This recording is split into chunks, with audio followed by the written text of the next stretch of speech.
नमस्कार मित्रों, आज सीधू ने सट में हमारे साथ चंडीगढ़ से वरिष्ठ संपादक अजय शुक्ल जी जुड़े हैं और अजय जी का हम स्वागत करते हैं।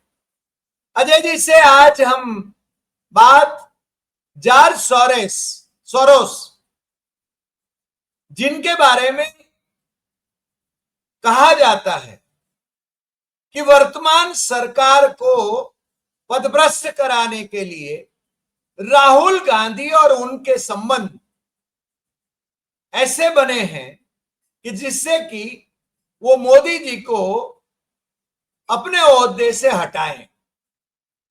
ये प्रचार भारतीय जनता पार्टी का प्रवक्ता, कार्यकर्ता, नेता वो कर रहा है और हम आज अजय जी से जानना चाहते हैं कि वास्तव में जॉर्ज सोरोस के साथ संबंध किसके हैं, राहुल गांधी के हैं या और किसी के हैं? क्या जॉर्ज सोरोस इतना बलवान है कि देश की सरकार को पदभ्रष्ट कर लेवे? और वर्तमान सरकार, नरेंद्र मोदी जी की सरकार वैसे भी लोगों में थू थू हो रही है। लोगों को जो वायदे किए थे, आम जनता को जो वायदे किए थे, वो वायदे पूरा नहीं किया और राहुल गांधी कहीं अपने ट्वीट में एक्स अकाउंट पर जैन जी का नाम लिख देते हैं तो लोग, भारतीय जनता पार्टी के लोग उनके पीछे लग जाते हैं कि ये मोदी जी को हटाने की कोशिश में है और विदेशी ताकतों के बलबूते पर ये मोदी जी को प्राइम मिनिस्टर पद से हटाना चाहते हैं। अजय जी देश के प्रतिष्ठित अखबारों के और टीवी चैनल के मुख्य संपादक रहे हैं और वो हमेशा तथ्यों के आधार पर बात करते हैं, सत्य बात करते हैं। इसलिए हम अजय जी से अनुरोध करेंगे कि ये बताएं कि सोरोस से कनेक्शन किसका है। अजय जी, आज सीधू ने सट में आप खुलकर जरा बात कीजिए। आपका स्वागत है और हम चाहेंगे कि आप इस बारे में हमारे दर्शकों को देश में और विदेश में और मोदी जी के जो भक्तगण हैं उनको भी बताइए कि वास्तव में कनेक्शन किसका है। अजय जी। नमस्कार हरि भाई, हरि जी। और उसके बाद में हमारे सभी कोई प्रॉब्लम नहीं हमारे सभी प्यारे दर्शकों को बहुत बहुत नमस्कार, जो चाहते हैं कि सच सामने आए और सच जाने। तो पहले जान लीजिए कि जॉर्ज सोरोस है कौन। ये 95 साल के जॉर्ज सोरोस हैं। तमाम सारी जो ट्रस्ट चलाते हैं और दूसरी चीजें करते हैं और इन्हें जिस तरीके से वो पूरा काम करते हैं, डेमोक्रेसी और दूसरे, और इसको वो यूनाइटेड नेशन के साथ मिलके करते हैं, वो दूसरे और तमाम सारे लोगों के साथ मिलके करते हैं, वो भारतीय जनता पार्टी के लोगों के साथ भी मिलके करते हैं। भारतीय जनता पार्टी के लोगों के साथ? जी बिल्कुल, मैं आपको एक एक बिल्कुल बताऊंगा। एक है, उनकी है ओपन सोसाइटी फाउंडेशन, जो करीब 100 से ज्यादा देशों में काम करती है, स्कॉलरशिप देती है, फेलोशिप देती है, सोशल सेक्टर्स में सपोर्ट करती है और भारत में भी इससे पैसे लेने वाले लोग भक्त मौजूद हैं। और वो भक्त कौन है? सोरोस के इस संस्था ने किसको दिया है? इसने आरएसएस को दिया है, इसने क्या कहते हैं, नरेंद्र मोदी से जुड़े हुए कई लोगों को दिया है, भारतीय जनता पार्टी के लोगों को दिया है, और यहां तक कि जो नरेंद्र मोदी के विदेश मंत्री हैं उनसे लेके तमाम सारे लोग इस तरह से पैसा पाते हैं। अब आप ये समझिए, जो बार बार ये कहते हैं कि कौन है और कैसे है, तो साहब उनसे संपर्क कर लीजिए। तो ये 95 साल के जॉर्ज सोरोस, मैं ये दिखा रहा हूं इसे। आप मुझे एक भी आज तक जॉर्ज सोरोस के साथ की फोटो दिखा दीजिए राहुल गांधी की। नहीं दिखा पाएंगे। मैं एक फोटो दिखाता हूं, ये देखिए, ये तो हेनरी किसिंजर है। हेनरी किसिंजर ये CIA के चीफ होते थे 1971 के दौर में, 70 के दशक में, और सबसे ज्यादा समय तक CIA के एजेंट रहे। इनके ऊपर जो आरोप है वो आरोप ये है कि इन्होंने भारतीय जनता पार्टी का जो मातृ संगठन RSS, उस समय जो मैं आपको बार बार बताता हूं, जयप्रकाश नारायण, राम मनोहर लोहिया और इसी तरीके से जितने ये लोग थे, जनसंघ के लोग और इन लोगों को, जनसंघ और समाजवादी इनके संपर्क में होते थे। यह शख्स था जो इंदिरा गांधी के खिलाफ जजमेंट देने वाले उस जज जगमोहन लाल सिन्हा से भी मिला था। अब आप समझ लीजिए, तो जो शख्स जब भारत ने पाकिस्तान के दो टुकड़े कर रहा था, तब यह शख्स जाके बैठ गया था चाइना के पास और कहा था भारत पर अटैक कर दीजिए, हम आपका साथ देंगे। अब आप समझ सकते हैं कितना बड़ा दुश्मन है। आप गूगल करेंगे भारत का सबसे बड़ा दुश्मन हेनरी किसिंजर, आपको डिटेल आ जाएगा। इससे बड़ा कोई दुश्मन नहीं है। और इस दुश्मन से, और ये यदि किसी पद पे होता तो मैं कहता चलिए मजबूरी है नरेंद्र मोदी को मिलने। ये तब मिल रहे हैं 2019 में, नरेंद्र मोदी चुनाव के पहले। आप गूगल करिए, सर्च कीजिए कि मैं आपको दिखा देता हूं, Henry Kissinger with Narendra Modi. आप ये सर्च करेंगे ट्विटर हैंडल पे, और ये देखिए नरेंद्र मोदी ने खुद ट्वीट किया हुआ है, मैं नहीं कर रहा। Oh, glad to have met Dr. Henry Kissinger.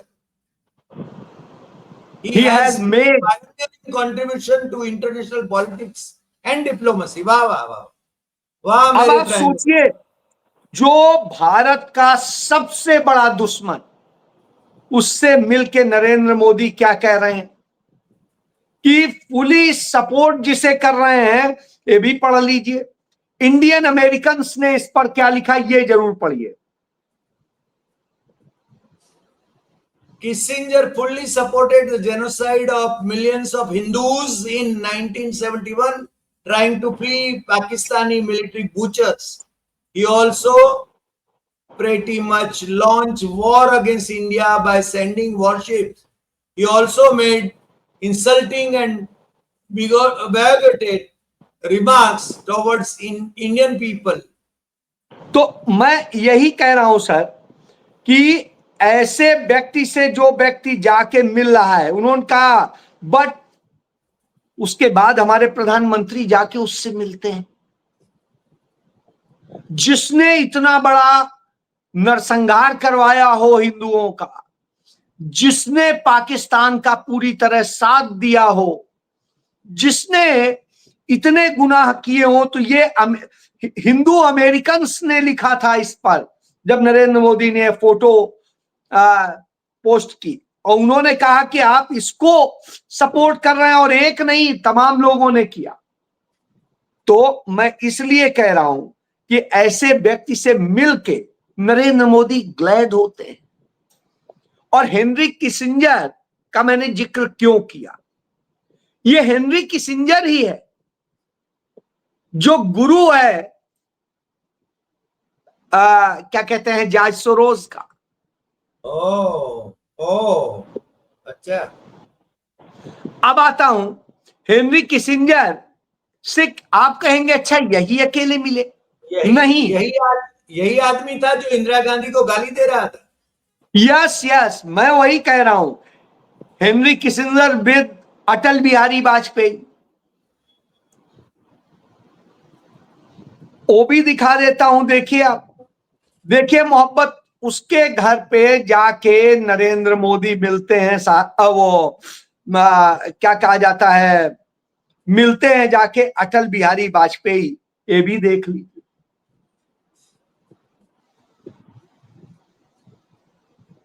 और मैं मोदी जी की तो वो CIA की ट्रेनिंग लीडरशिप की ट्रेनिंग प्रोग्राम में गए। मैं इसीलिए सर, इसीलिए एक मिनट बता रहा हूं कि आप इस चीज को जरूर देखें, पहले सच जान लीजिए। तो साहब, देश के सबसे बड़े दुश्मन से नरेंद्र मोदी मिलते हैं जाके। उनके भाजपा के पहले प्रधानमंत्री अटल बिहारी वाजपेयी मिलते हैं। उस शख्स से मिलते हैं जिसने हिंदुओं का जेनोसाइड करवाया, जिसने इस तरीके से तमाम सारी घटनाएं कराई, भारत को अस्थिर किया। और इसने जिस तरह से सोरोज और दूसरे और तमाम सारे अपने जो छोटे छोटे इसने उस समय जो पैदा किए थे, उन लोगों के जरिए समाजवादी पार्टी, जनसंघ, जनता पार्टी, RSS सबको सपोर्ट कराया। और जॉर्ज फर्नांडिस से लेके सब, मोरारजी देसाई जाके मिलते थे। और साहब, उस शख्स ने भारत के साथ जितना ये किया हो, उसके बाद में 2019 में उसके मरने के पहले नरेंद्र मोदी जाके मिलते हैं साहब। एक चीज, अटल बिहारी वाजपेयी मिलते हैं। ये दोनों लोग जब मिलते हैं तब वो न वहां का कोई पदाधिकारी था, न कुछ था, न कुछ था। लेकिन CIA का जो डीप स्टेट है, जिस पर मैं बार बार जिक्र करता हूं, उस डीप स्टेट का ये चीफ था। जो आपने हमारे जी साथ एक एपिसोड किया जिस पर। बिल्कुल, CIA तो एक पार्ट भर है, डीप स्टेट में बहुत कुछ आता है, उसमें CIA भी एक उसका पार्ट। तो साहब, ये शख्स ये यहूदी है, और ये यहूदियों में भी उसका है जो बूचर्स टाइप के लोग होते हैं। और इनका वहां के जंगलों में एक सालाना सम्मेलन होता है, जहां आप देखते हैं कि जंगल में कुछ अजीब तरह से घटनाएं हो रही, वो हो रहा है, उस टाइप की ये पूरी प्रजाति। तो यह मैं इसलिए बता रहा था। अब आता हूं, आप कह रहे हैं अब जॉर्ज सोरोस का बताइए। चलिए, तो ये मैंने जॉर्ज सोरोस के जन्म का बता दिया, नरेंद्र मोदी, भाजपा, RSS, अटल बिहारी वाजपेयी, सबके रिलेशन बता दिए। अब आप देखिए, नरेंद्र मोदी की सरकार ने जब 2023 तक, मेरे पास जो डेटा मौजूद है वो 2023 तक का मौजूद है, 2023 तक जो है जॉर्ज सोरोस को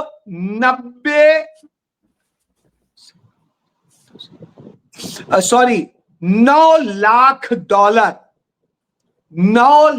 डॉलर डेमोक्रेसी फंड के नाम पे जो इसका था, जॉर्ज सोरोस का, उसको दिए। नरेंद्र मोदी की सरकार, किसी और की बात नहीं कर रहा, नहीं, इसे दिए। आप रिपीट करेंगे, मैं समझना चाहता हूं।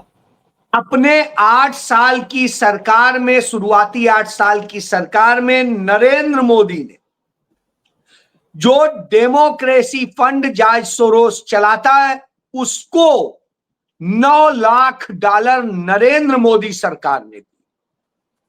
इसका मतलब कि नरेंद्र मोदी का सोरोस के साथ संबंध है। मैं यही तो इसीलिए बता रहा हूं हाँ। सर। एक मिनट, अब आप आइए। जॉर्ज सोरोस अपनी जिंदगी में पहली बार भारत कब आया, आपको यह देखना पड़ेगा। 1999 में अटल बिहारी वाजपेयी जी, अटल बिहारी वाजपेयी प्रधानमंत्री थे। उन्होंने आमंत्रित किया, प्राइम मिनिस्टर हाउस में बुलाया गया। उस समय अटल बिहारी वाजपेयी, तब उसने स्कॉलरशिप और फेलोशिप जैसी चीजें दी गई। अब आप सोचिए, इसके बाद दोबारा 2014 में जॉर्ज सोरोस ने ग्रांट प्रोग्राम शुरू किया नरेंद्र मोदी की सरकार आने के बाद जॉर्ज सोरोस की ओपन सोसाइटी के सोरोस इकोनॉमिक डेवलपमेंट फंड, जिसे कहते हैं SEDF, के दो बड़े इन्वेस्टमेंट, SONG फंड और दूसरा ASPADA फंड, ये दो फंड। हिंदुजा वाला, जी हिंदुजा वाला, जी, ये इन्होंने यहां पर वो किए। अब आप सोचिए, ASPDA ने करीब $90 मिलियन भारत में छोटे उद्योग, किसानों और सबके साथ स्टार्टअप के नाम पे खेल शुरू किया, व्यापारियों को काबू करने का, जिनके जरिए आगे आप तो धमाके पर धमाके छोड़ रहे हैं। मैं इसीलिए बता रहा हूं। अब इस ASDPA ने एक बड़ा पैसा दो कंपनियों को दिया, जिनके नाम है नियो ग्रोथ और कैपिटल फ्लोट। ये दो कंपनियों, नियो ग्रोथ और कैपिटल फ्लोट। अब कैपिटल फ्लोट के फाउंडर कौन थे? गौरव हिंदुजा, जिनकी आपने बात की, आ गया। और दूसरे शशांक श्रेयांगा, और ये करीब $300 मिलियन की फंडिंग हुई, $300 मिलियन। अब आप सोचिए, इसके बाद में ये दोनों व्यक्ति, गौरव हिंदुजा और शशांक, ये नरेंद्र मोदी के साथ साहब खड़े होते हैं, फोटो खिंचाते हैं और उनके साथ मंच भी साझा करते हैं।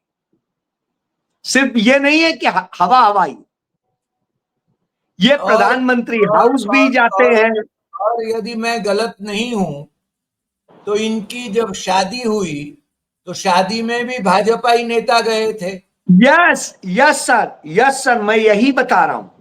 तो नरेंद्र मोदी के ये जो दोनों, तो झटके पर झटके दे रहे हो सर। मैं यही तो कह रहा हूं कि ये नरेंद्र मोदी के जो सबसे खासम खास लोग, नरेंद्र मोदी सरकार के समय में उसने यहां धंधा शुरू किया और उसका धंधा बीजेपी के दो लोगों को मिला, और जिन दो लोगों को मिला वो उनके और नरेंद्र मोदी के personal close relation, PM house में जाना, मंच साझा करना, ये कोई सामान्य व्यक्ति नहीं कर सकता है। आपके गुजरात में ही बहुत सारे लोग होंगे जो मोदी से मिलते रहे होंगे, लेकिन PM हाउस के अंदर आज तक ना गए होंगे। तो स्वाभाविक सी बात है, वहां वही लोग जाएंगे जिन्हें नरेंद्र मोदी स्पेशली बुलाएंगे जी। तो यह आप समझिए, तो यह सच है। और जब यह सच हो तो मैं कहता हूं, अब यह बताइए, जॉर्ज सोरोस ने कब कांग्रेस पार्टी को एक पैसा दिया? कब राहुल गांधी को, सोनिया गांधी को, प्रियंका गांधी को कब एक पैसा दिया? और यदि पैसा दिया तो साहब ED, CBI, इनकम टैक्स ने आज तक नरेंद्र मोदी की सरकार को, अब 12 साल की तरफ बढ़ रही है, 11.5 साल हो चुके हैं।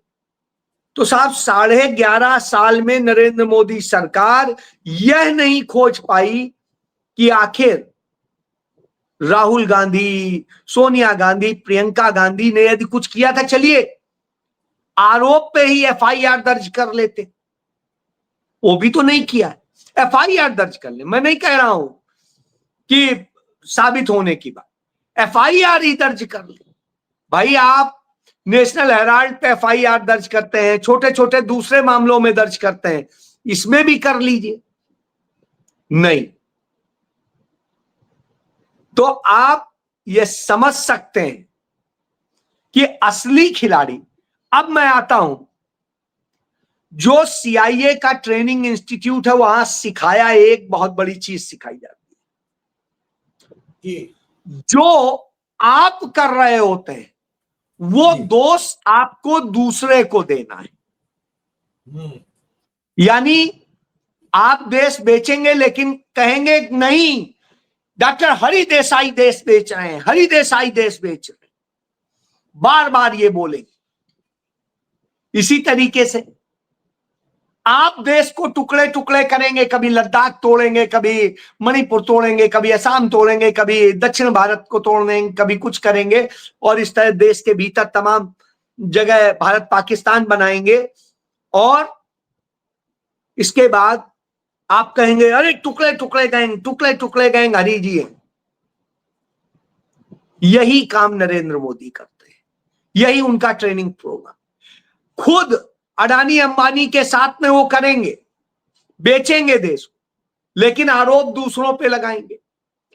आप देखिए, 1 रुपया में जमीन ये बांटेंगे, सब कुछ ये दे देंगे, सहारा की भी जमीन उनको सब कुछ संपत्तियां दिलाने के लिए करेंगे, लेकिन दोष दूसरे को देंगे कि वो भ्रष्ट हैं, वो बेईमान हैं, वो चोर हैं, वो ऐसे, वो पाकिस्तान परस्त हैं। कभी आज तक दिखा दीजिए आप कि कभी भी पंडित जवाहरलाल नेहरू रहे हो, इंदिरा गांधी रही हो, राजीव गांधी रहे हो, कोई भी, राहुल गांधी, सोनिया गांधी, प्रियंका गांधी, कोई जाके पाकिस्तान के किसी डिप्लोमेट से गले लग गया हो?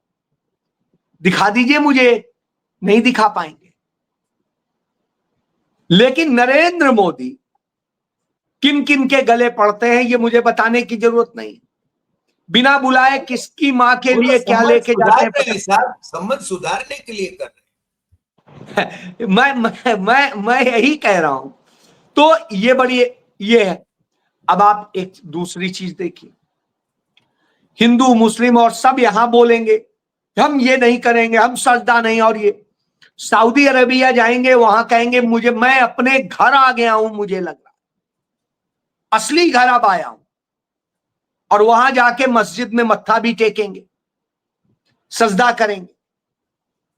तो साहब यही तो सिखाया है ट्रेनिंग में, वहां करेंगे आप, कहेंगे दूसरे को। लोकतंत्र की हत्या आप करेंगे और लोकतंत्र का जो है बताएंगे हत्या दूसरा कर रहा। चोरी आप करेंगे, बताएंगे दूसरे को। आपके मंगलसूत्र, जमीन जायदाद सब कुछ छीनेंगे मोदी, और कहेंगे वो आएंगे तो वो ये छीन लेंगे, वो ये कर लेंगे, वो महंगा है। आज मैं गया, आधार का मुझे कुछ अपडेट कराना था, मैंने 10 दिन पहले किया था। आपको एक जानकारी के लिए बता रहा हूं, इस पे आगे शो भी करिएगा कि हुआ ये। मैं वहां फोटो खींचा हूं, ये आपको दिखा रहा हूं, उसे बड़ा करके दिखाता हूं। आधार अपडेट की अब फीस देखिए क्या क्या हो गई। 75 रुपए, 75 रुपए, 125 रुपए, 700 रुपए, 350 रुपए, 40। अब हर चीज सिर्फ आप डाउनलोड करके प्रिंट निकालेंगे आधार का तो 40 रुपए पड़ेंगे, और होम इनरोलमेंट कराएंगे तो 700 रुपए पड़ेंगे, और प्री एडिशनल जो है वो होगा, वो 350 पड़ेगा। 125 रुपए बायोमेट्रिक का, जब बच्चों का चेंज होता है ना तो वो अपडेट होगा तो 125 रुपया पड़ेगा। इसी तरह 125 रुपया मैंडेटरी है बायोमेट्रिक का, विद और विदाउट ये है डेमोग्राफिक अपडेट। तो अब आप समझिए, इसी तरह अब 75 रुपया पड़ेगा, कोई भी चीज वो करेंगे। अब ये साहब वहां लगा था, मैं 75 रुपया पेमेंट करके आया हूं, ये बता रहा हूं, क्योंकि मुझे सिर्फ करेक्शन कराना था जो गलती खुद आधार ने करी थी। मेरे फादर के नाम की एक स्पेलिंग में एक शब्द गलत कर दिया, उसे सही कराने, जबकि पिछले आधार में सही था। अभी जब अपडेट कराया था तो उसमें उन्होंने गलत कर दिया। गलत उन्होंने किया, तब मुझे एक चीज उन्होंने कही कि भाई साहब मत कराइए, क्या फर्क पड़ता है। मैंने कहा नहीं, कम से कम रिकॉर्ड में तो रहना चाहिए सही चीज। सही बात। तो उन्होंने कहा हाँ ये तो बात सही है। कहा लेकिन अब आधार कार्ड में आपके पिताजी का नाम नहीं लिखा जाया करेगा, आपको जानकारी के लिए बता रहे हैं। मैंने कहा है, कहे हाँ ये आदेश आज से ही लागू हुआ है। क्या बात कर रहे हैं? अब आपको जो नया आधार आप लेंगे उसमें आपके पिता का नाम नहीं होगा। क्यों नहीं होगा आप पूछिए। इसलिए नहीं होगा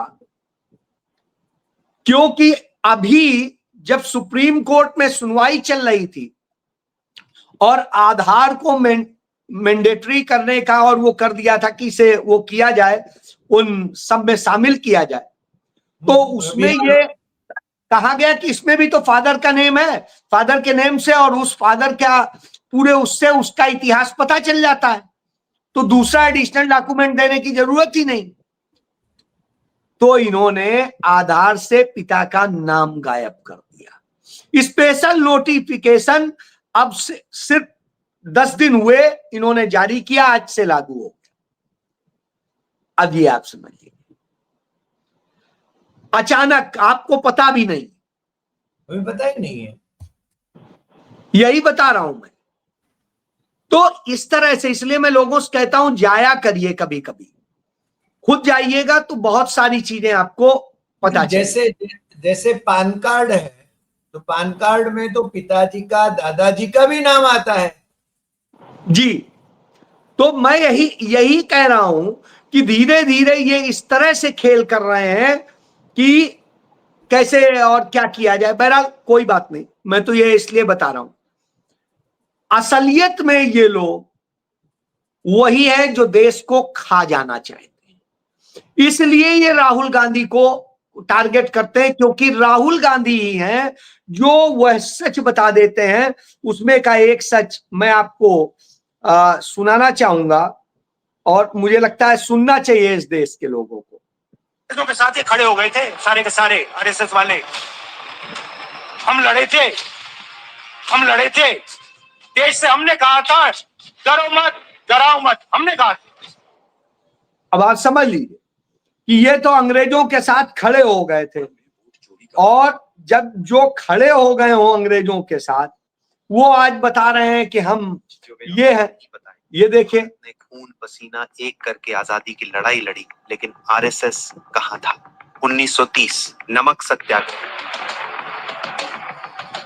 हजारों लोग जेल गए, आरएसएस बाहर रहा।